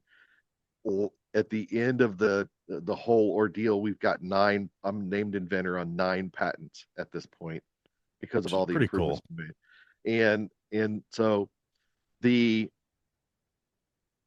the we built the machine. We got in touch with the people who make the press, Dillon Precision. Uh, Established a relationship with that company. Um, the machine that we built was so good that they bought one. The they ran it for 3 million cycles and then tore the machine apart and looked at it. And it's like there is less wear on this machine than one that would be the same amount of cycles that was run by hand. They're like, because Pretty nobody's impressive. there's no side loads on it. It's all linear in it, and it's just like you can't tell that this thing's run 3,000 times, and we know it did because it ran night and day for like months to get to this count. He's like, that we just ran it all the time and kept an eye on it. It's like, and this thing was processing brass from like machine guns with fluted barrels, like Oh, geez. sloppy machine guns that have been run and run and run and run, and they're running 308 brass through this thing with a fluted, and it was just eating that stuff alive, just chug chug chug. That's pretty cool. So they were like, I we think that your machine is okay for our warranty. It's like, I don't we may very well enter and tell people it's like, if you run this machinery, you're okay. And that's actually how I got started going to SHOT Show, was to go and talk to them about all this. And we ended up entering into a business deal and having a contract and sold the company to them. And now they produce their Dillon automation that was based on our original design. We helped them design and produce that machine, taught them how to build it, how to test it, and everything. Went to their facility and took care of that. But that's the origin of the name, is not because of AI and bots on the internet. It's actual robotics Which is producing ammunition. which is actually pretty friggin' cool. At least in my opinion. I mean, I'm just some guy, Yeah, but I but think that's pretty slick. yeah, That's nobody has any idea. When I was trying to choose a handle to go by when I was starting all this stuff, I was like, I gotta come up with something. It's like this it's not my real name. It's like, I'm no content creator. So I was like, I know what. I was like, I'll just I'll just use my nickname my mom calls me, and I'm the bot guy. I'm the guy that makes bots, and just went with it from there. And so here we are, which is which is a better story than Tectone. yeah, actually it definitely but is. I wasn't like 9 when I came up with it. So there you go. Yeah, a little bit of an unfair balance there, but Another thing that we didn't cover yet that I brought up last time. So, you know, laying into the AI thing.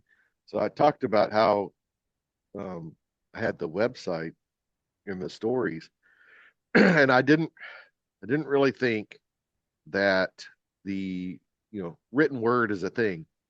And a lot of people don't want to read, and I had this it's website very true.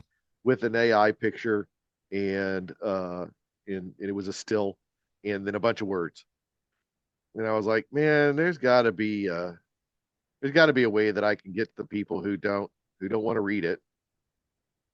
So I'm like, I was actually had a little bit of a health scare, and I was out of work for a little bit, and I didn't really have much going on. It's like, I gotta come up with something to do to fill my time.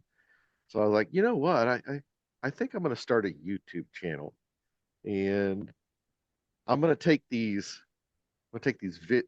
stories that I've written, and I'm gonna get them narrated. And of course, my voice is not one for narration. I don't have a voice for radio. So I was like, I'm gonna lean into the AI thing, and I'm gonna generate a voice to narrate these stories. And I was like, a lot of people like watching those. I like watching the old David Attenborough. It's like you got the British guy narrating things, and he's got a smooth voice, and you like to listen to him. It's like, I think I'm gonna do that. So I created this persona, uh, Ronald Wimbley. My son actually gave him a name. I was like, I got a British guy. What's a great British name? He's like Ronald Wimbley, and you got to really press the H's. So Ronald Wimbley. Ronald with a real heavy H. It's like the Cool Whip thing from Family Guy. It's like, why are you putting so much emphasis on the H? But yeah, I named this character Ronald Wimbley, and started having him narrate it. And I would just take the still from the website and put it on the screen, and then just have the voice narrate it. And I was going through, I don't know how many different iterations. I just, it really wasn't. It was like, okay, one still isn't really going to do it. It's not holding people's attention. They're just not. The stories were getting longer, so people were losing their attention span. Right? They were dropping off, and I was like, I got to do something better. Right?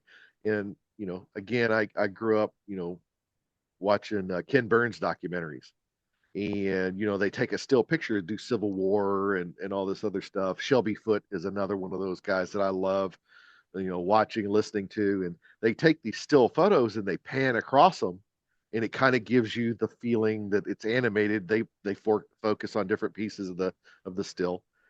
And I was like, I'm gonna that's what I'm gonna do. It's like, I'm gonna start making these stills, and I'll change scenes and do the whole Ken Burns effect on all these.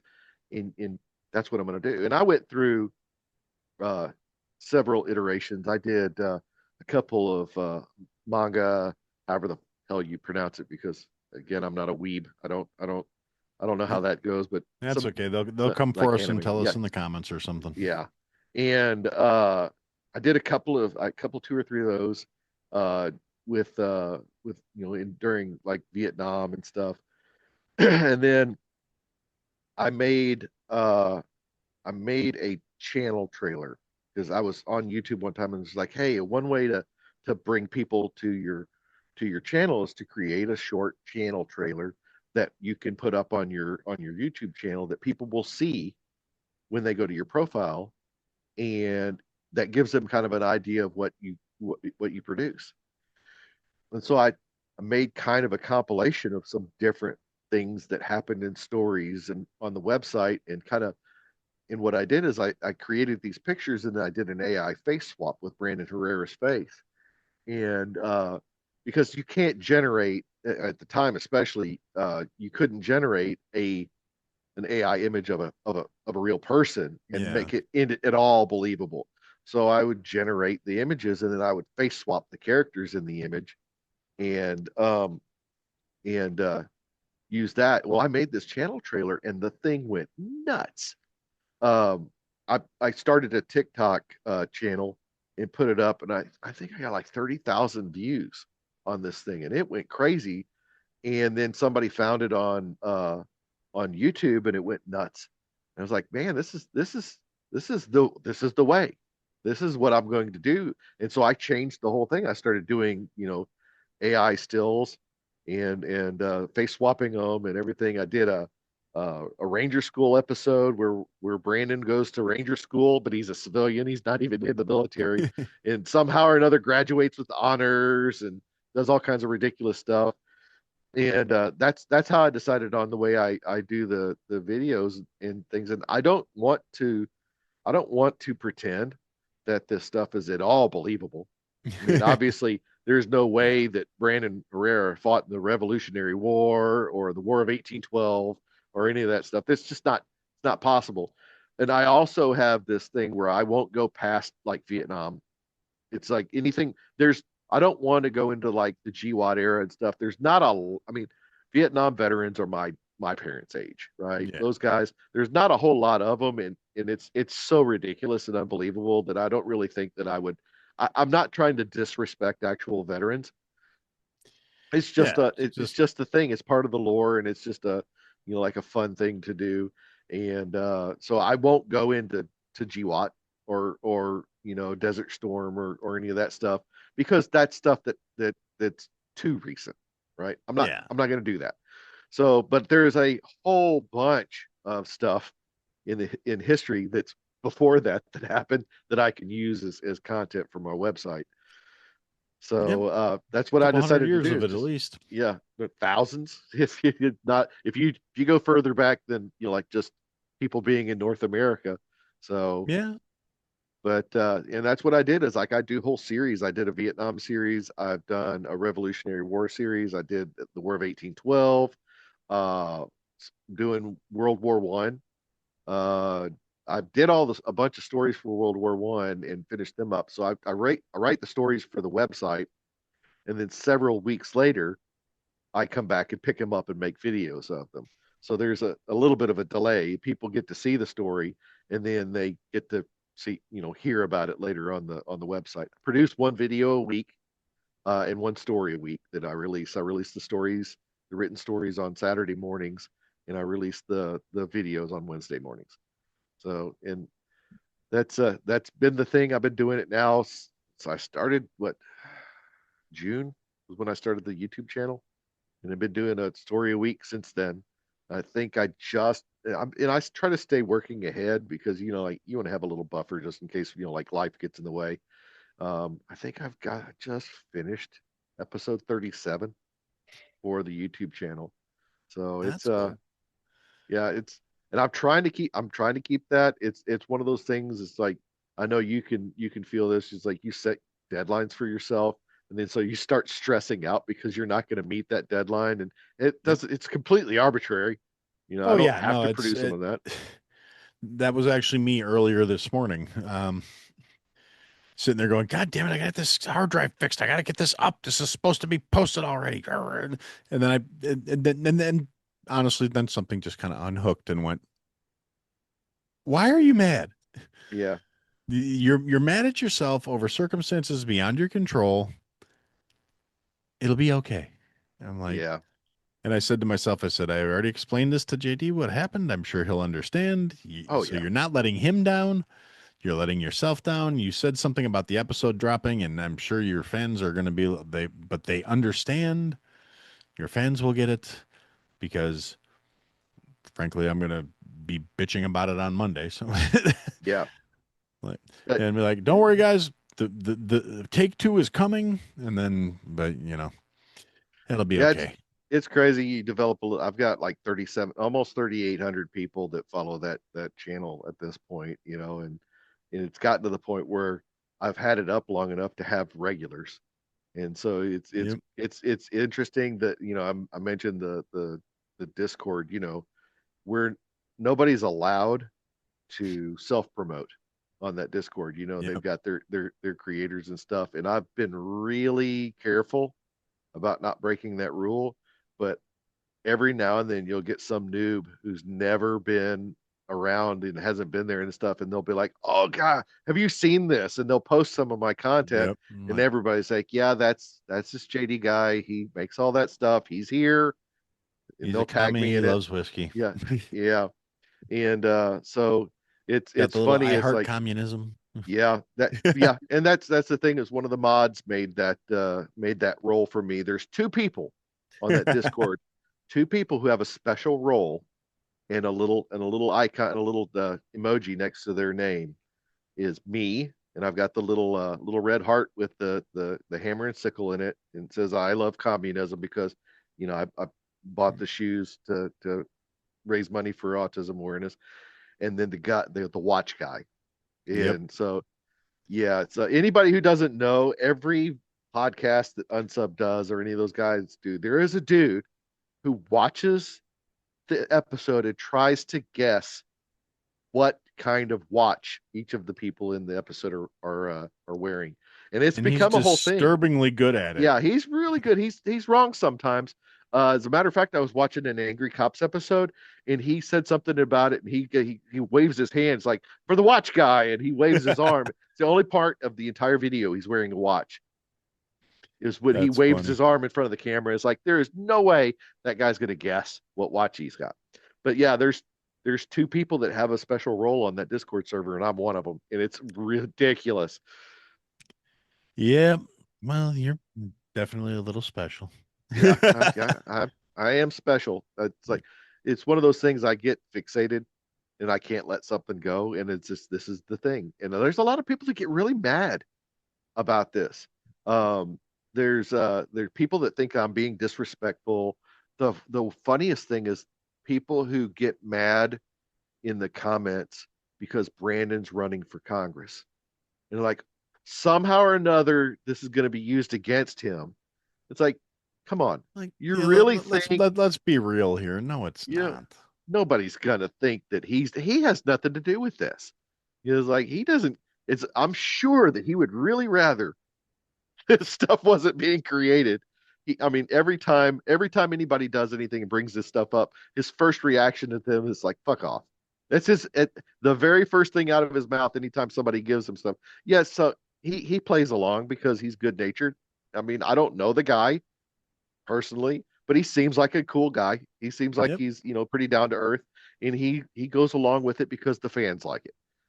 But Yeah, I get people mad at me. He's like, "You're going to ruin his run for Congress because you're doing this." I was like, "Are you serious?"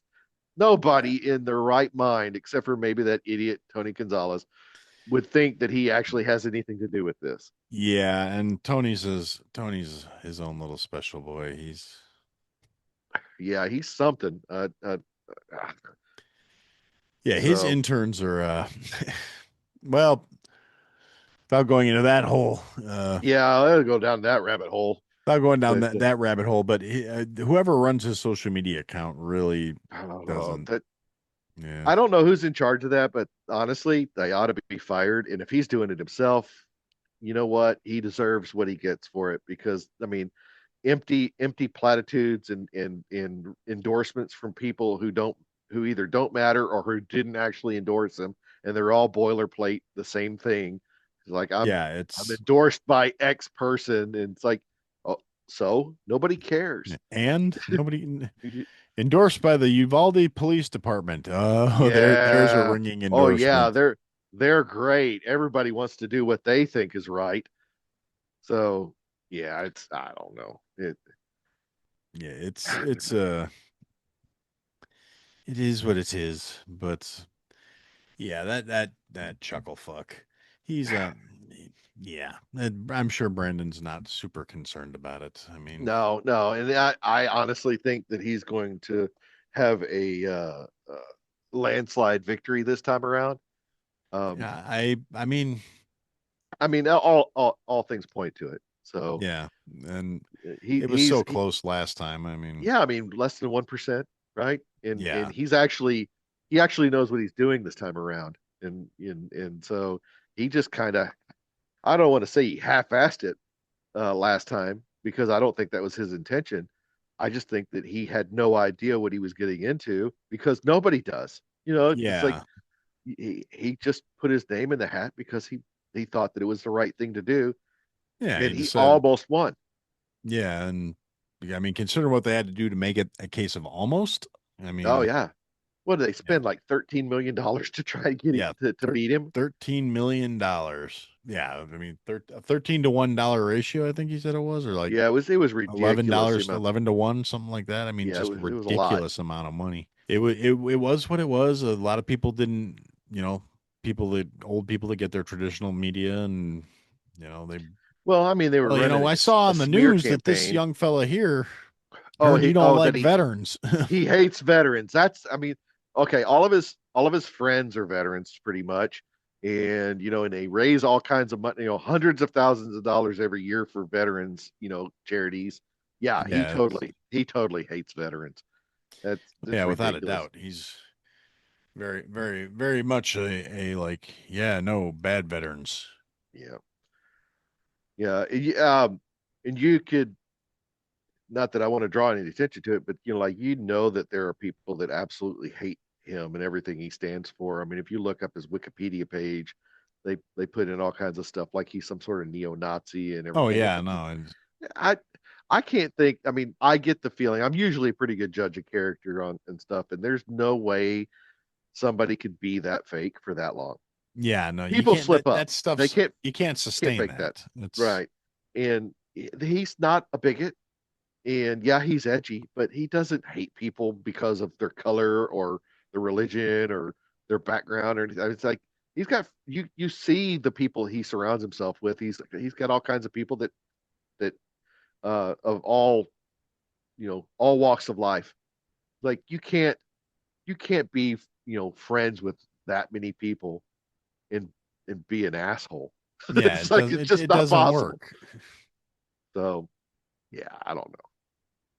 Yeah, I don't. I mean, other than the people that are just, just I mean, part of the machine and, Yeah. part of the problem. Well, I I mean, I get why they don't like him, but yeah. Well, I mean, because he's what they're not, and not that I want to be all political and take this down that path, but most people in that line of work they have handlers, they have people that tell them what to do, or they don't even do it themselves. You know, yeah, it's it's like they ridiculous. have somebody else doing things on their behalf, and Brandon does his like all his own stuff. I mean, he is his own social, media person. His account is his. I doubt very seriously that anybody posts on his behalf. Yeah, So I don't think so. Like Brandon and Cody and Ben and Nick and most of the guys, I believe they have their own personal accounts. Like the show account is definitely show. oh So no, definitely. Yeah. but yeah, I feel like the most of those guys, it's probably they're pretty genuine. That's them, and it is what it is. It's been a long day for you. Yeah, yeah, it Been really has, and been fighting battles. yeah, uphill battles both ways in the snow Yep. and Barefoot. barefoot backwards. Yeah, no, I don't know how sitting all day could be so fatiguing, but it's just yeah, I mean, like I said, trying to recover that last episode because I said to myself, I'm going to get that out on Friday, and this should be it. And then this here's the case that didn't show up until freaking noon today. I'm like, you motherfuckers, you Amazon, grumble, grumble, son of Yeah. bitches, or grumble, grumble. But I was like, I was all optimistic, like I'm going to plug this in and it's going to be great. I'm going to be able to pull this saved work off of there. And nope, nope, nope. Stupid technology. It's But all, and like I said, I really thought the whole plugging it into another computer as a slave drive was going to work, but I mean, yeah. I you probably have a resistor or transistor or something that's on that board that's yeah, fried and something on that board just just I so don't know. You could yeah, pay to have somebody recover it, but you know what? We're yeah, we're into this now. It's yeah. Well, I mean, there's other stuff on there too, I'm but sure. But the most important thing was the thing that I was well, yeah, no, into. the thing that I was most chafed about was this because like I said, that I was excited and I'm like, this is going to be fun. Like I said, I listened to it and it was a fun listen, and I was like, this is going to be good. People are going to like this. And then it's like, yeah, no, guess what? The magic smoke is out of the hard drive. It's okay. But yeah, I mean, the other stuff is, I mean, most of it I'll be able to run down and recover, I think. Because like I said, ironically enough, I think I chucked it. My backup drive was an external drive that crapped out Sunday night, and then Monday night the hard drive went out, and I'm like, this is terrible. Yeah. I mean, That episode was doomed to be lost. it was It is. doomed to be lost to the annals Yeah. of time. Yeah. It's fine. It's It'll it's work out. it's part of the mythology now. Yep. But yeah, no, and like I said, it was funny because I kind of knew the external one was going to go because I leading up to like all of last week it was started ticking because Oh, it's a slightly not the older click, one. not the Yeah, click of death. yes, it was a click of death. It was a Western Digital too, Oh no. so that tick means it's a bad thing. Oh, it So I'm like, wasn't one of those. What is it? A Death Star? It's like I no, can't no, remember the actual. this was just an older Western Digital passport, 2 terabyte. So plenty of storage space for the. I mean, I think if I'm being completely honest, because I've got my cloud storage that I wasn't using for whatever friggin' reason, uh, Yeah. is like 1 terabyte, but it's about 400 gigs right now. That's full out of that terabyte of cloud storage I have, And if I had been storing everything on there, it would be full by this point, which is kind of why I was like, well, I have a 2 terabyte external drive. I'll use that for my backups right now and not have to pay for more cloud storage. Yeah, that worked out really well. But like, all the show graphics were on that drive and, you Ooh, know, all that stuff. Now, like I said, most of that I'll be able to recover from one source or another probably, but like the splash screens and the for the live stream stuff, all the like the title card, the countdown files, the little show closing thing that pops out, like the logo that just pops out like a TV turned off. That stuff was all on there, and I'll have to recreate that, I guess, because yeah. yeah, like Well, I it's a said, not the end of the world. good opportunity to improve your craft. Exactly. Hone my skills. I actually Yes. have better access to better software now, than I did when I did Necessity all is the that mother stuff. of invention, right? Yep. And desperation is the father, but I'm always looking for new ways to do what I do. And I think that we didn't have a conversation about this, but I made a comment because everybody wants to hate on AI. And they people who don't know what they're talking about think it's easy, oh yeah, right? And it's we like talked about that a little bit, where we people did. just think it's just It's like you you're think you're they not think doing any that you just real say work. You something, you're just not it's doing just any work. AI. And I use, I mean, I don't want to give away what I do. Not that my secrets are really secret, but I use, uh, I generate all my own background music, right? I generate the narration. I Yeah, generate the and the pictures. I pictures, just like and everything, you come up everything. with the stories. I mean, Yeah, everything I do, but I use a different tool for everything. It's like there's no one all-in-one source. I'm sure there is. I mean, I'm well, sure I Adobe has a suite that you could do everything in one place, but I'm not going to buy, thousands of dollars in software when I have access to all kinds of other stuff. yeah, And I've just figured out ways to go about doing it. And and it works. I mean, yeah. I enjoy the content for what it's worth. Otherwise, I would have just been like, yeah, whatever, dude. I don't want to talk to you. But But yeah, thanks for the it's shirt. But but yeah, I no, it's actually have, I mean, there's so, AI doesn't generate things well. And I'm a yeah, if one of the characters has like like three fingers, yeah. right? So I can't stand that, right? So I'm going to do things and I will take multiple copies of the same image and okay, it's like okay, this one has this part that's okay and this one has this part and I'll actually I'm not gonna I don't use Photoshop, but I do, image uh, uh editing tools and I'll piece together images to fix things that are broken because the AI is not perfect. It oh, and that's doesn't far from it's like, perfect. It's oh man, it's not that I mean, it's not bad and it's getting better. And with the thing that throws me off is just about once a month I have to relearn how to do things because they change it. yeah, It's and like, oh, this does things differently than the than same it used command to. that worked last month Oh doesn't yeah. work this. Yeah, Oh man. I actually I've been like I said, I've been using AI to do my title cards for the episodes.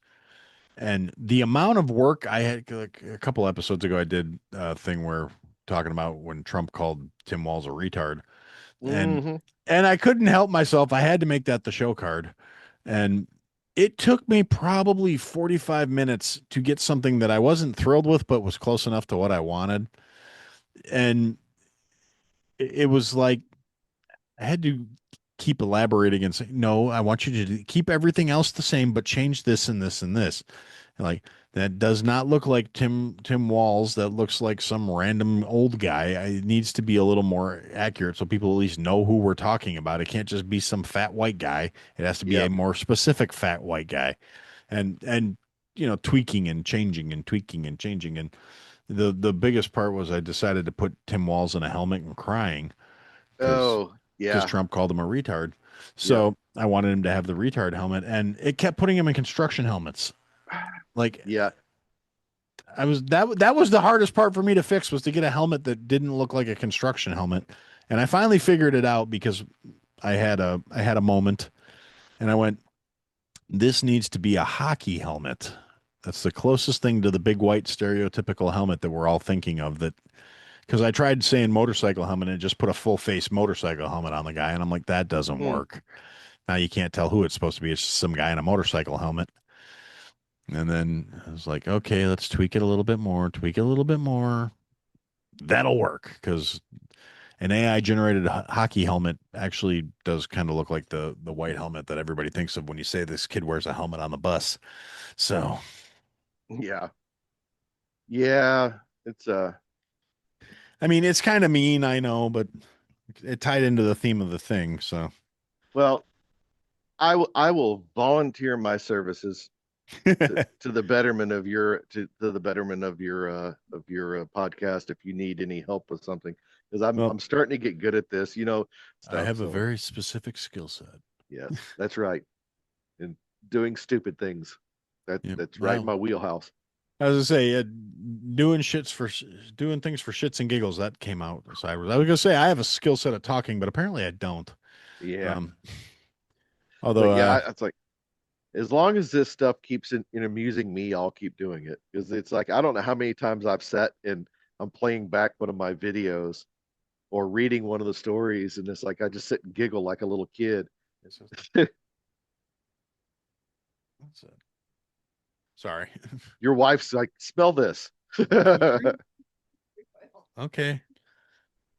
Yeah, I think she's got a candle business, So and it's in those I interesting think things. that's a new candle. You ever notice that a woman hands you something to smell, it always smells good, but when a guy does it, it smells awful? The majority of the time, yeah. I might have a slightly different dynamic on that, just in the culinary industry, because we still do that. Oh my, oh, smell this. Yeah. But on the other side of that, I do occasionally get the whole like, here, come here, check this, and then it's like, okay, yeah, I'm getting hints of this and that and the other, and or like one of my personal favorites was years ago. I was working at this banquet facility, and I got somebody, but it wasn't in a bad way. It was because I did the like, hey, come here, smell this, and I was making uh, peanut butter banana bombs. I was calling him the Elvis, right? Because Oh yeah, because he like he peanut liked butter peanut butter bacon banana banana sandwich. sandwiches. Yeah. So that's where the smell this comes into play. So what I had did was I made a banana mousse for the bomb, and then I made a dark chocolate cake for the cake layer, but I chopped up bacon and folded it into the dark chocolate, and then I melted Reese's peanut butter chips and poured that over the top to make the shell. Yeah. So, So but I'm making the cake, and I got this dark ass batter, and I'm like, hey, come here for a minute, smell this. Like, what do you mean? And I'm holding a spoon of brown shit up to this kid's yeah. face, like, come here, smell this. Tell me what it smells like. Do I have to? Like, it's nothing bad. I'm making a dessert. Just smell it, dude. He's Yeah. and he leans over and he goes, smells like bacon. I'm like, that's because there's bacon in it, Slick. Okay, cool. If you can smell the bacon, you'll be able to taste the bacon. That's all I needed. You can go. Yeah. And yeah, it actually, like I said, it came out phenomenally. Because what I did was I cooked the bacon like crispy, not burnt, but very, all the fat was pretty much rendered out of it. And then I put it in a food processor and ran it till it was powder. So instead of chunks of bacon, it was just if bacon infusing the flavor of the cake. It was Huh. wonderful. Yeah, I'm probably gonna piss people off when I say this, but I don't think sweet and savory should go together. I'm not a big Oh I'm not a big fan of, no, it's like about balance. That's the thing. I'm not a fan of like bacon ice cream with bacon in it. I Oh no, just so that's different. That's not I just don't I don't like honey glazed ham. It's just I think it's wrong. okay. I can understand that. I don't usually do glazed ham. I don't like that kind of I don't like crust on my meat like Yeah. that. Oh, But here's one but for what I you. will do is I will put pineapple rings in the bottom of the pan and then put the ham on top of it so that it infuses it. But Oh, that so just helps keep it moist. pineapple doesn't belong on pizza. No, it doesn't. I will die on that hill. Well, I was saying, anything else in particular you want to hit? I mean, Oh, I think we've covered everything. The whole yeah, gambit. yep. Well, as I said before, you've got an open door anytime you want to shoot the shit or hang out or Oh yeah. whatever. I mean, just so you know. And as I said last time, that nobody ever hears because it's the lost episode. Lost This is episode. this is Yeah. now part of the lore. I'll have all the show notes and the links.